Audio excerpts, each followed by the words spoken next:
کچھ بتا غلو کسے کہتے ہیں؟ لفظ غلو کو بھی شرم آ جائے گا، لے کے آ کسے کہتے ہیں؟ نماز میں ہے، میں بات حالت نماز سے باہر کی نہیں کر رہا، بخاری شریف سے اس لیے بڑی ذمہ داری سے بات کر رہا ہوں میں، کوئی کل اٹھا پجامہ آپ کو اٹھا پٹک نہ کرے۔ فی الصلاۃ، ہم نماز میں نبی نے پیچھے سے چہرہ دکھایا، آگے کی طرف سب کا چہرہ تھا، آگے کی طرف سے چہرہ پھیر کے مصطفیٰ کی طرف کر دیا۔ سبحان اللہ، سبحان اللہ۔ فتویٰ لاؤ نماز ہوئی کہ نہیں، فتویٰ لاؤ نماز ہوئی کہ نہیں، یہ کہتا خیال نہیں آئے۔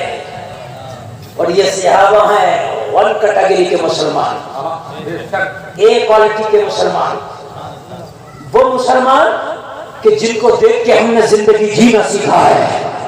وہ کھڑے ہیں ادھر کعبے کی طرف سے چہرہ، اور استقبال قبلہ شرط نماز ہے۔ استقبال قبلہ کیا ہے؟ شرط نماز ہے، شرط ہے نماز کے لیے استقبال قبلہ۔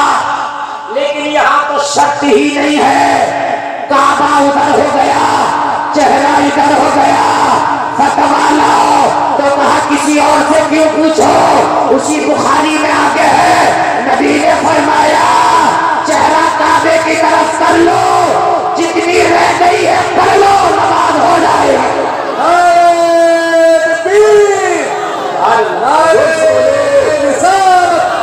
عظمت مصطفیٰ، اختیارات مصطفیٰ۔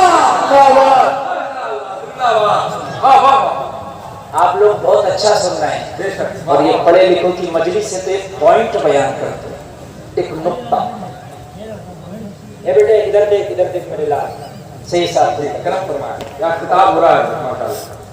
کوئی بہترین عالم بیٹھا ہوتا تو گفتگو کرنے میں مزہ آتا۔ کیا کہنا؟ ایک نقطہ بیان کرتا، حجرہ عائشہ کدھر ہے؟ ٹھیک ہے، پہلے میں نے سمجھایا بار بار، اس لیے کہ مجھے نقطہ بیان کرنا تھا، اس لیے میں بار بار سمجھایا۔ اور نقطے جب تک سمجھ میں نہیں آتے جب تک نقطے چھوٹے ہوتے ہیں، غور سے دیکھنا پڑتا ہے۔ کیا کہنا؟ ہاں، اگر نقطے کو نہیں سمجھو گے تو پھر جیم اور خا میں پتہ کیسے چلے گا؟ نقطے کا ہی تو فرق ہے، اوپر ہے تو خا ہے، نیچے ہے تو جیم ہے۔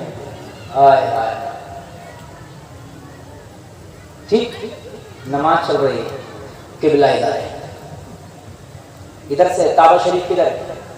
ادھر ہی ہے، ادھر ہے نا؟ اب ادھر تصور کرو، میں فرض کرو ادھر ہے، ایسے میں نماز پڑھتا تو چہرہ تو کعبے کی طرف ہے نا، نماز میں کدھر ہے چہرہ؟ اور روزہ رسول پیچھے کی طرف، ٹھیک ہے، نبی کا گھر پیچھے کی طرف۔ اب نماز میں جب نمازی نماز ہے، چہرہ آگے کی طرف قبلے کی طرف، نبی نے پیچھے سے دیکھا تو صحابہ کو کیسے پتا چلا کہ نبی نے دیکھا؟ نقطہ میں نے بتا دیا، فیصلہ آپ کریں گے، کہیں کوئی یہ نہ کہتے گلفام غلو کر گیا۔ یار جب میں آگے دیکھ کر نماز پڑھنا، کوئی پیچھے سے دیکھ رہا کہ نہیں دیکھ رہا مجھے کیا پتا؟ اور صحابہ نے تبھی تو چہرہ دیکھا ہو، چہرہ پھیرا ہوگا تب انہیں پتا چلا ہوگا کہ نبی دیکھ رہے ہیں، تبھی تو پھیرا ہوگا۔ تمہیں کیسے پتا چلا کہ نبی دیکھ رہے ہیں؟ اللہ کرے نقطہ سمجھ میں آ جائے۔ بڑی بات بہت بڑی ہے۔ میں نماز پڑھ رہا ہوں، کوئی پیچھے سے کون دیکھ رہا ہے مجھے کیا پتا؟ اور انس بن مالک کہتے ہیں اسی وقت صحابہ نے اپنے چہروں کو پھیرا جس وقت نبی نے اپنا چہرہ پردے سے صاف ہٹا کر کے اپنا چہرہ سامنے کیا، یہ نہیں کہ پہلے، اسی وقت پتا چلا صحابہ نماز بھی پڑھتے تھے تو نظر مصطفیٰ کو ڈھونڈتی تھی۔ اور میں ایسی کئی اور بھی بیان کر دوں کہ نماز میں ہوتے تھے خیال مصطفیٰ ہوتا تھا۔ جی میں اور بھی بیان کر دوں گا، سورج گرہن کی نماز نبی پڑھا رہے ہیں، نبی مصلی پہ نماز پڑھاتے پڑھاتے نبی نے ہاتھ آگے بڑھایا۔ نماز کے بعد صحابہ نے عرض کی آقا آپ نے نماز پڑھاتے پڑھاتے ہاتھ آگے کیوں بڑھایا؟ علامہ اقبال صاحب سے پوچھیے حالت قیام میں نظر جائے سجدہ پر ہوتی ہے. نظر کہاں ہوتی ہے؟ حالت قیام میں جہاں سجدہ کرتے ہیں. دیکھیں امام سجدے سے آگے ہوتا ہے اور اس کا ہاتھ اور اوپر ہوتا ہے. اور صحابہ اگر یہ کہو کہ ان کو نظر رکھنے کا سلیقہ نہیں تھا تو پھر سب سے بڑی جہالت ہے. تیری میری نماز ہو تو چلے گا کہ تیرا نظر ادھر تھی میری ادھر تھی، لیکن صحابہ کی نماز میں تو جہاں سجدے جہاں نگاہ ہونا چاہیے ان کی نگاہ وہی ہے. تو صحابہ تمہاری نگاہ تو جہاں سجدہ پہ ہونا چاہیے تھی، نبی کا ہاتھ